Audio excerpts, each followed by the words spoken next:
If you think I ended my 5-year marriage because my husband went to check on his ex-girlfriend, you'd be wrong.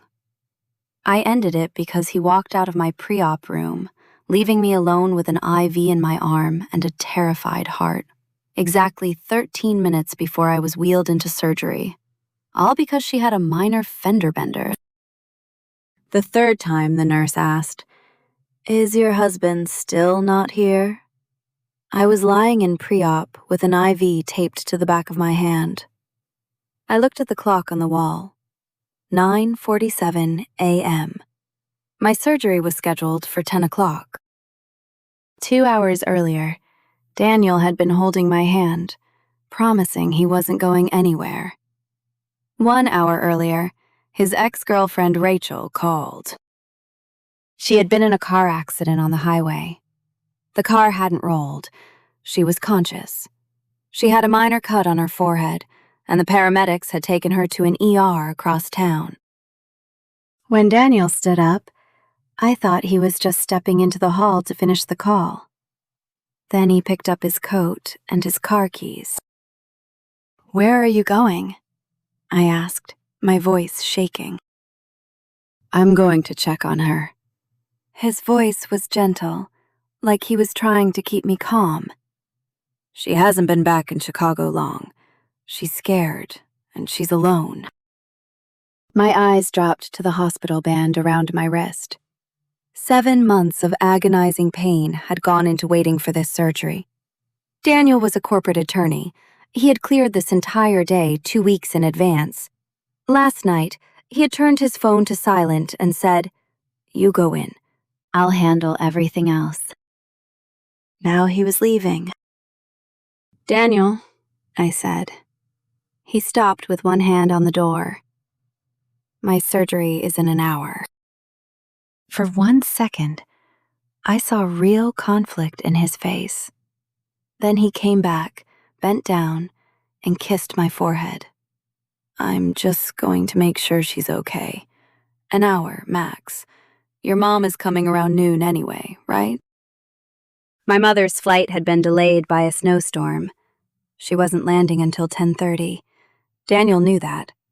10 minutes earlier, the nurse had confirmed my emergency contact information with both of us, but he still said, "Your mom will be here," as if leaving me terrified and alone didn't count if another person eventually filled his chair. "What if Rachel only needs someone to sit with her?" I asked. Daniel frowned slightly, annoyed that I was forcing a hypothetical into a stressful morning. "Claire, I know.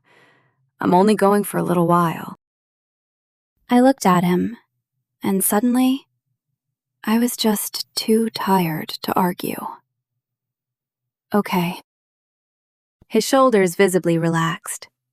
He squeezed my hand. "I need understand."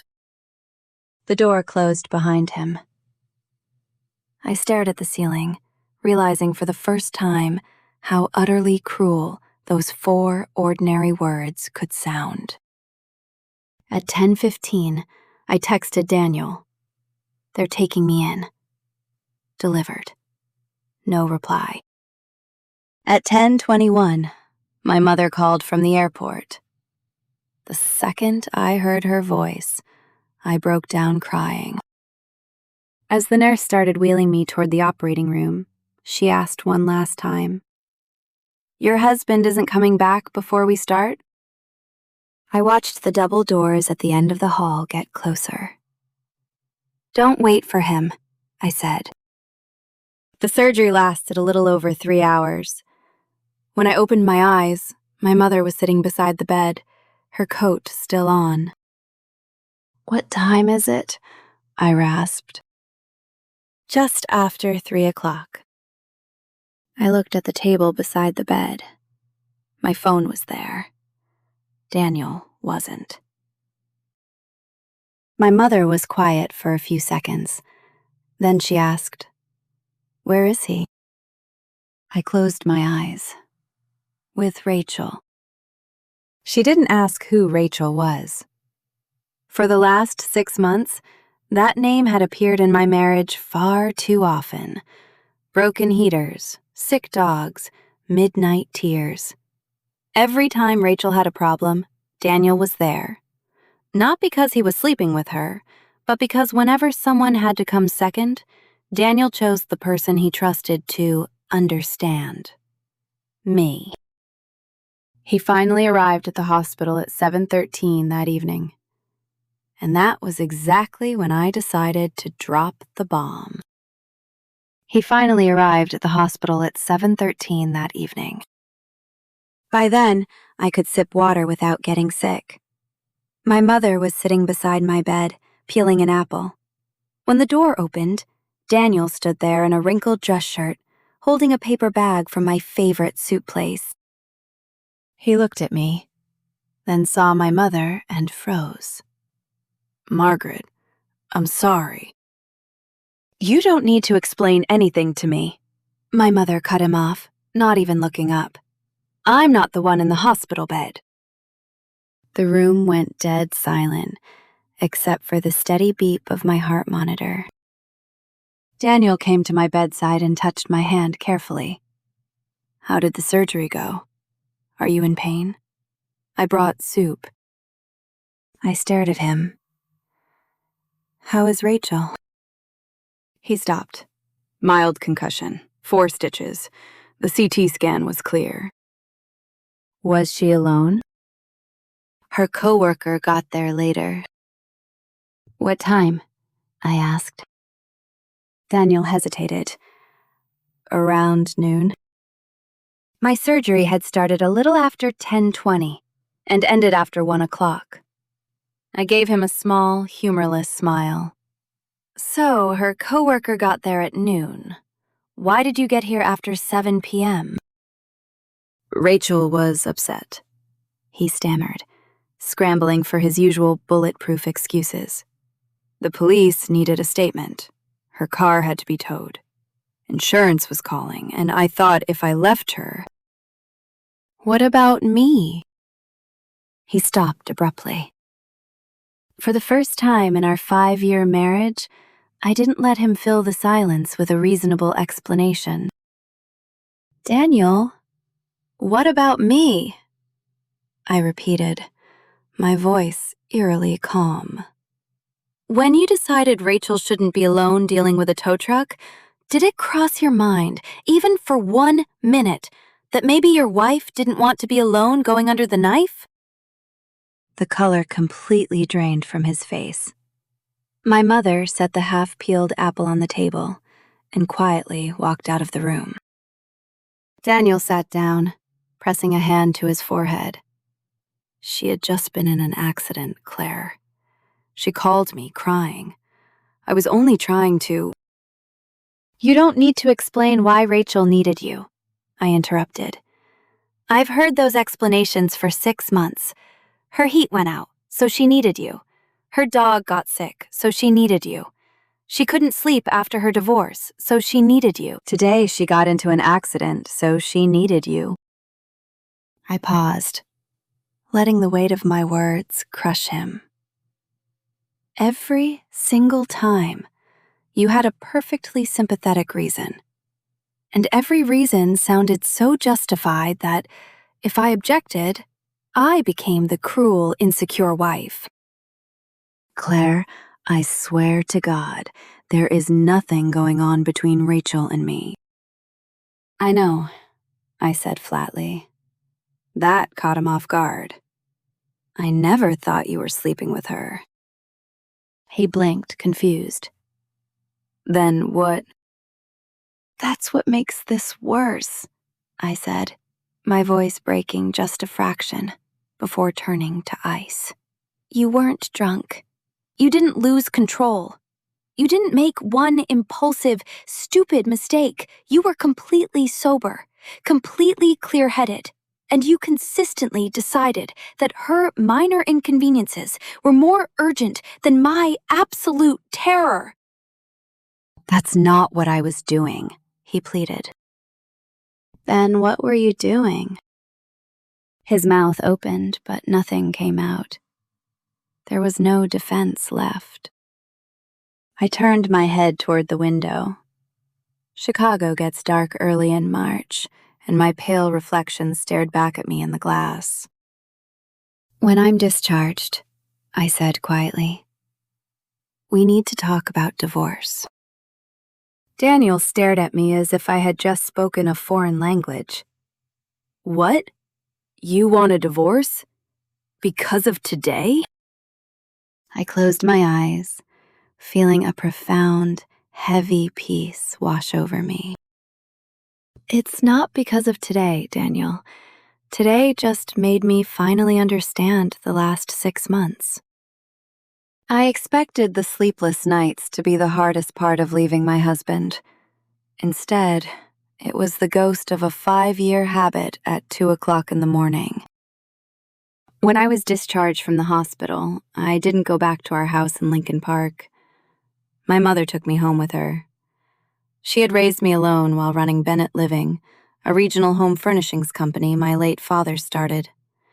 It wasn't a billion-dollar empire with private jets, but it was a solid, practical business that survived on grit.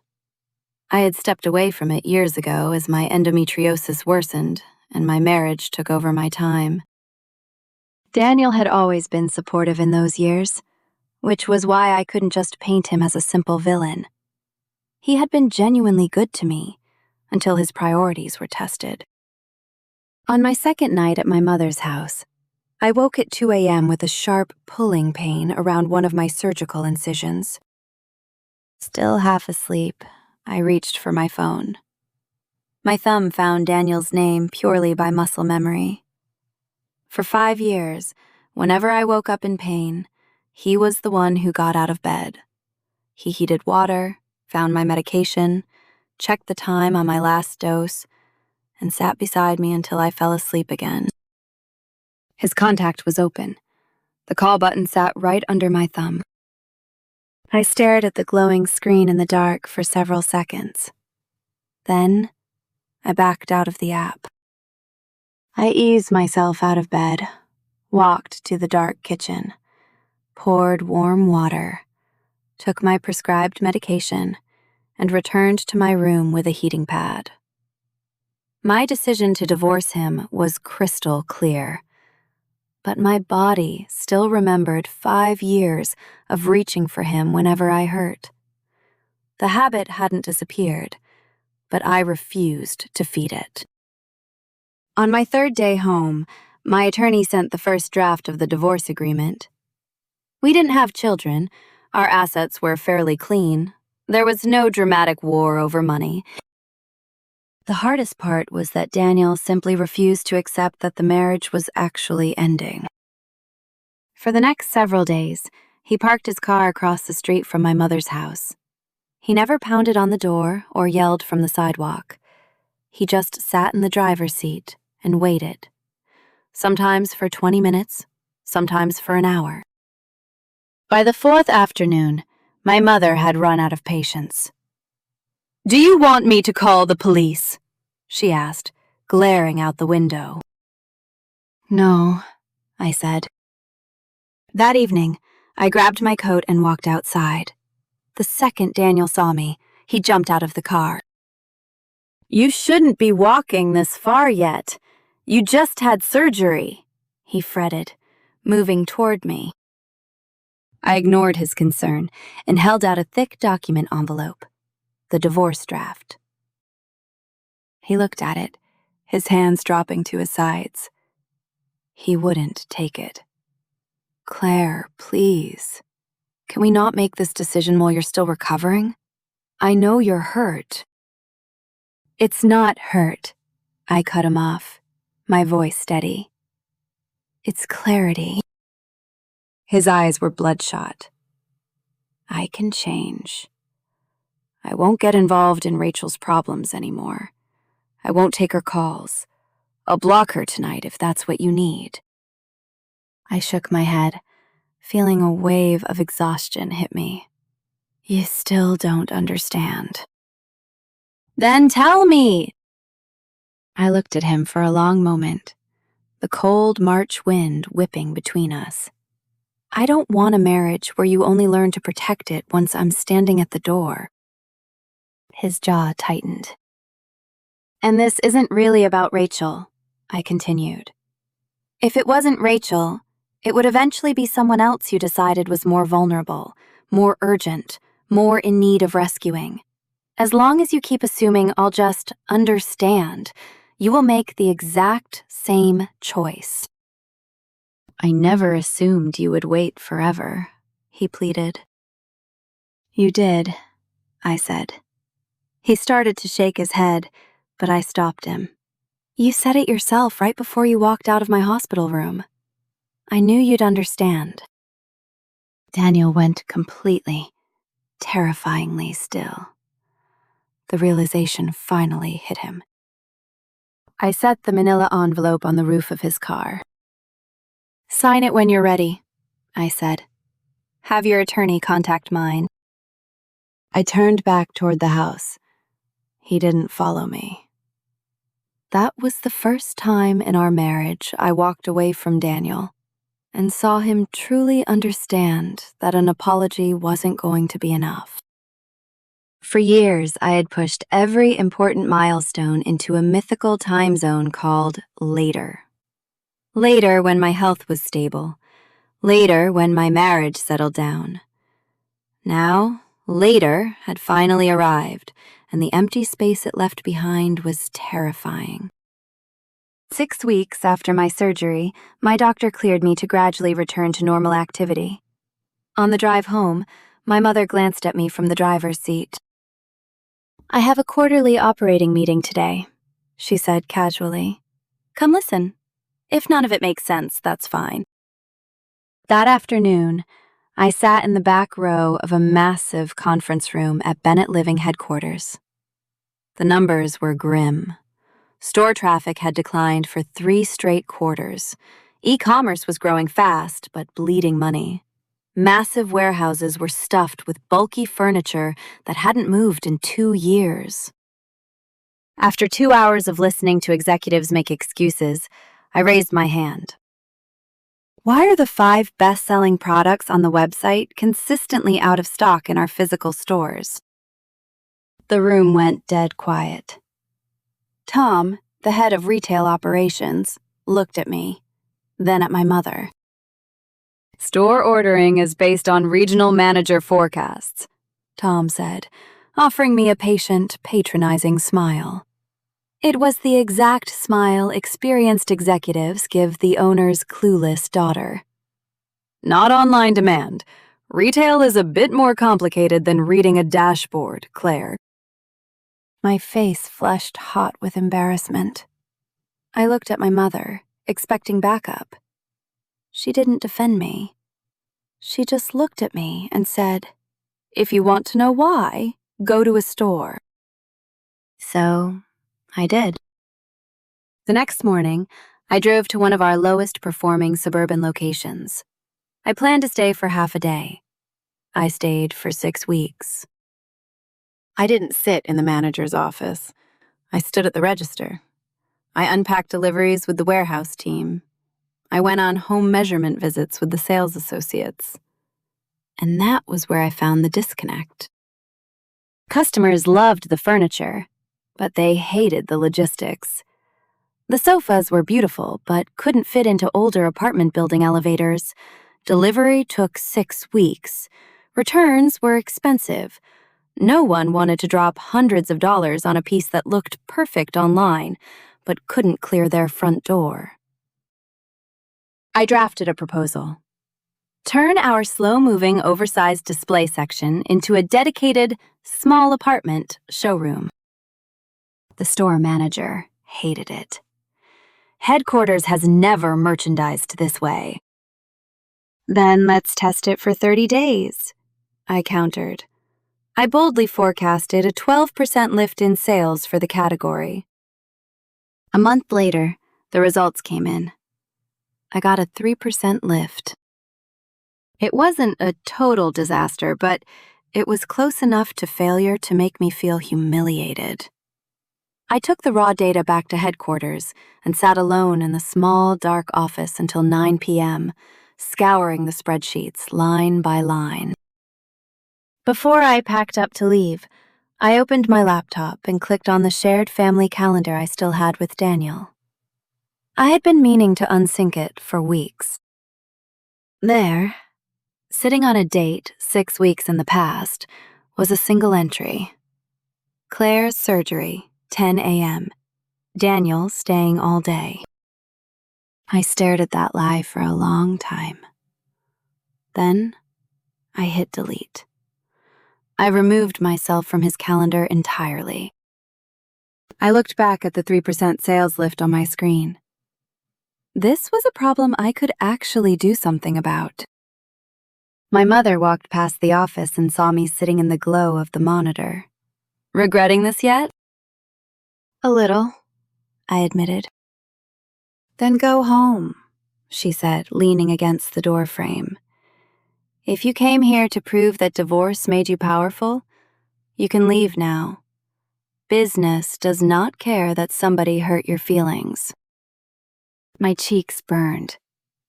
And if I'm not trying to prove anything to anybody? She smiled a sharp, proud smile. Then find the mistake. I went back through the numbers. 2 days later, the pattern finally made sense. The new display was doing its job. More customers were interacting with the products. The bottleneck was at checkout. Long delivery windows and complex assembly pricing were killing the sales at the finish line. I bypassed Tom entirely and worked directly with logistics. We moved the most popular apartment-sized items into a central city warehouse and implemented flat-rate installation. The next month, sales rose 11%. By the third month, they were up 19%. It was a modest operational win. No one outside the company cared, and it wasn't going to make the front page of Forbes. But for the first time in years, I had concrete proof that a decision I made had materially improved something. I loved that feeling, because it belonged entirely to me. And unlike my marriage, it wouldn't vanish just because someone else turned their back. 2 months after we separated, Daniel's lawyer called. He was finally ready to sign the divorce papers. The day Daniel finally signed the papers, he didn't park across the street from my mother's house.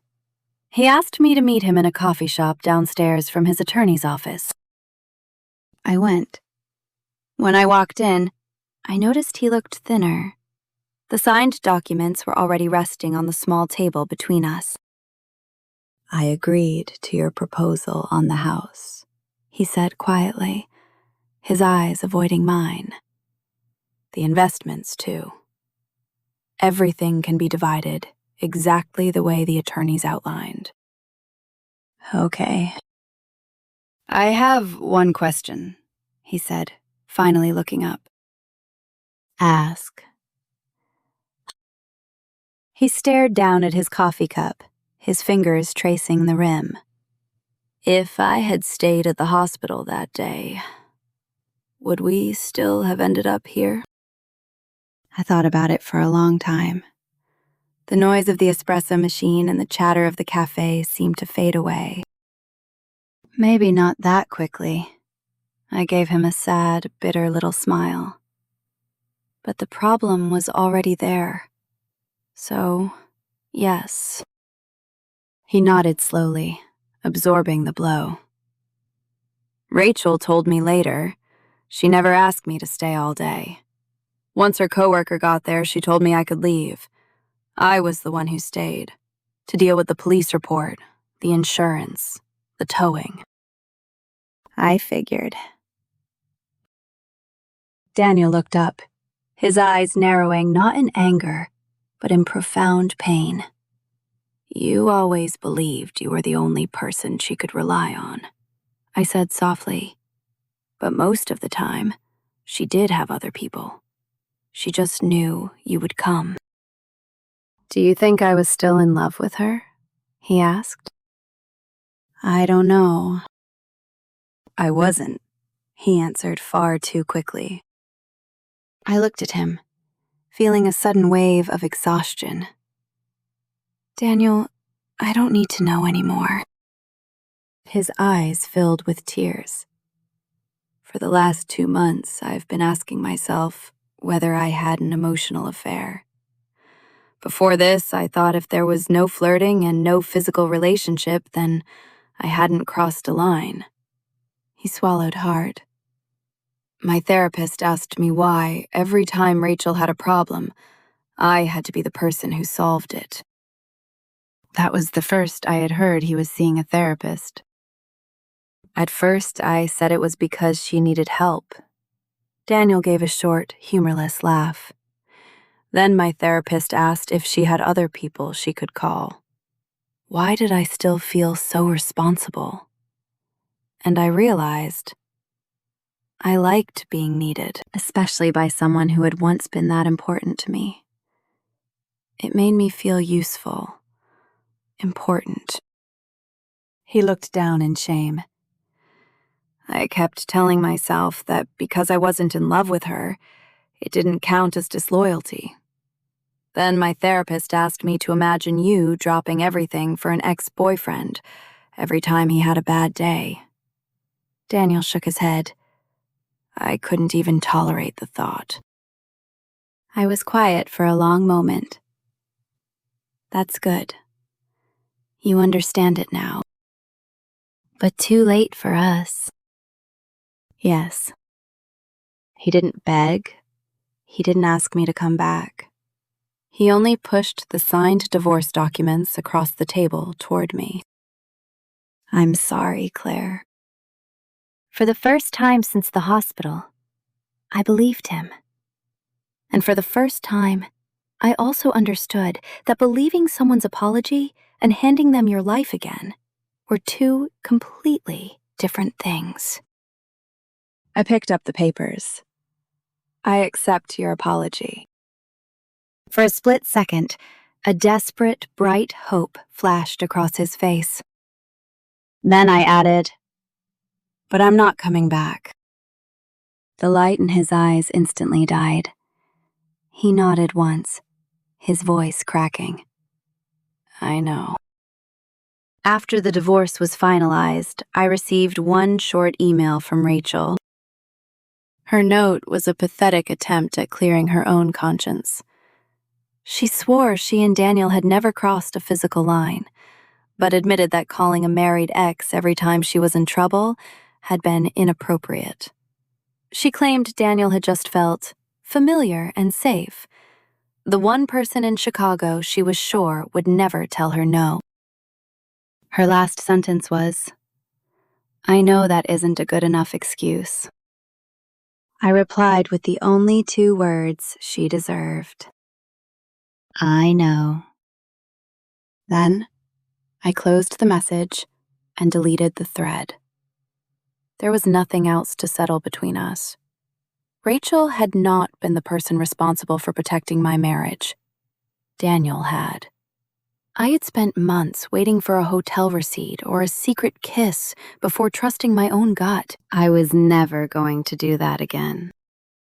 From there, I put all of my time into Bennett Living.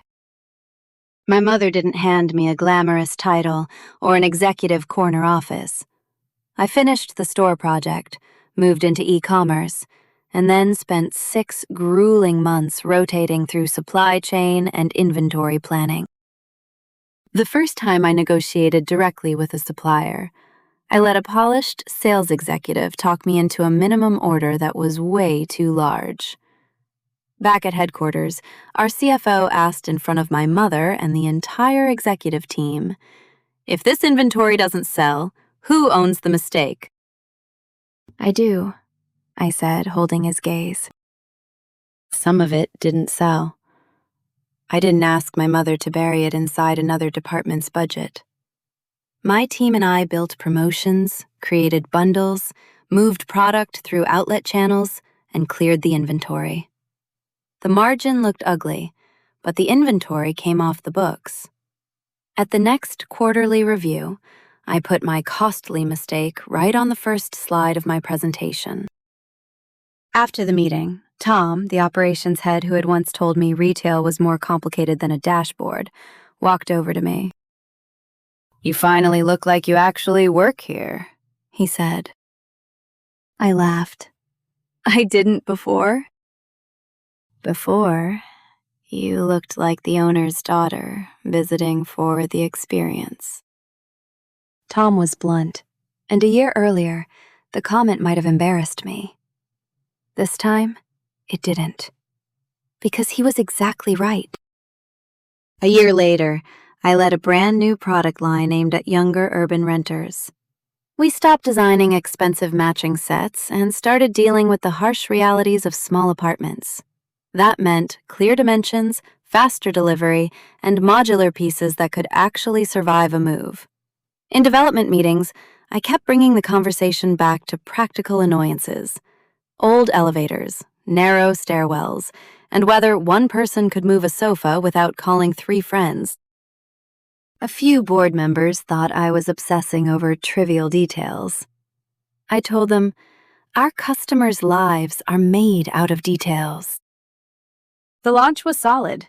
By year end, the new line accounted for nearly 15% of our total online revenue. At the next annual meeting, I presented the results with my mother in the audience. For once, I wasn't wondering what anyone in the room thought of me.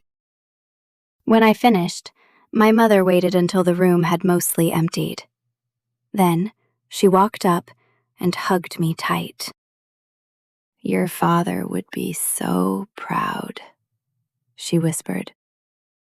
My eyes filled immediately. That was the 2nd year after my divorce, and it was the first time I truly felt that my life no longer existed just as an extension of a relationship. My health improved slowly as well. The surgery helped, but chronic illness doesn't magically disappear just because your life is going well. What changed was that I stopped assuming someone who loved me had to remember all of it for me. I made my own appointments. I built my own folder system for my medical records. One morning, my mother laughed at my meticulous color-coded folders. "You do everything yourself now. Isn't that exhausting?" "It is," I admitted. "Then why do you look so pleased with yourself?" "Because it's exhausting, but it's peaceful." She was quiet for a moment. "When you were little, I always thought a child with health problems should be protected more than everyone else. But I'm starting to think, sometimes, too much protection teaches you that you can't survive without somebody holding everything together." She took a sip of her coffee. "Before, I wanted to stand in front of every storm for you. Now, I want you to know that even when I'm not here, you know how to close the windows yourself." My throat tightened. I looked down at my coffee before she could see me cry. In the fall of the 3rd year after my divorce, Bennett Living closed a massive minority investment with a long-term consumer fund. We hosted a signing reception on a beautiful hotel terrace overlooking the Chicago skyline. I stepped outside for some air. "Claire." I turned around. Daniel was standing there. 3 years had changed him less than I expected. He looked a little older, maybe, but mostly just quieter. One of the companies involved in the transaction was a client of his law firm, so it wasn't a setup. For a few seconds, neither of us moved. "Congratulations," he said, his hands in his pockets. "Thank you. I've seen the modular line. My sister bought something and swears by it." "That's great." It was the first conversation we had had in 3 years that sounded completely ordinary. A cold gust of wind swept across the terrace, and I pulled my coat tighter around myself. Daniel noticed and automatically reached out to help me with the buttons of my coat. Halfway there, he caught himself and froze. The ghost of his old habit hung between us for a second. I had seen it. He knew I had. but neither of us said anything about it. We just smiled, a sad, knowing smile. "How's your health?" he asked softly. "Managed. Much better." "Good." We stood in silence for a moment, the city lights glowing behind him. Then he looked at me, his eyes full of regret. "For a long time, I thought, if I had just gotten back to the hospital that day, everything would have been different." "Maybe," I said honestly. But later, I realized if it hadn't been that day, there probably would have been another one. He didn't disagree. He looked at me as if there were a dozen more things he wanted to say, apologies he still wanted to make. But in the end, he only asked one question. "Are you happy?" I looked at the life I had built, the company, the peace, the absolute freedom of not waiting for someone to put me first. "Yes."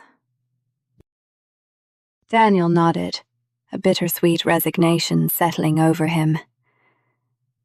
"Then that's good." He didn't ask if we could start over, and I didn't wait for him to. He turned and walked back inside to the reception. I stayed on the terrace. I didn't feel triumphant or vindictive. Mostly, I just felt a profound, beautiful quiet. My mother rode home with me that night. She had downed 2 glasses of champagne, kicked off her expensive heels the second she got into the car, and leaned back with absolutely no concern for maintaining her image. "Who were you talking to outside?" she asked. "Daniel." She sat up immediately, fully alert. "What did he want?" "He asked if I was doing well."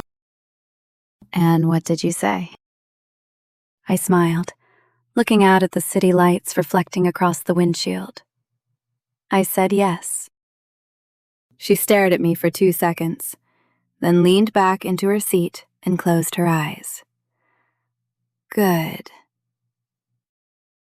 When we reached her house, she had fallen asleep. I got out first and opened her door. She blinked awake and held out a hand for me to help her up. I laughed. "Chairwoman Bennett, we're home."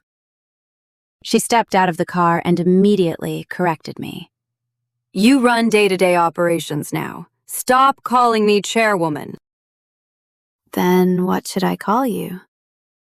She smiled. "Mom." "Okay, Mom." We walked into the house together. 3 years earlier, I thought that terrible day in the hospital had taken everything away from me. But looking back, I finally understood the truth. It wasn't the day my life fell apart. It was the day I started taking my life back.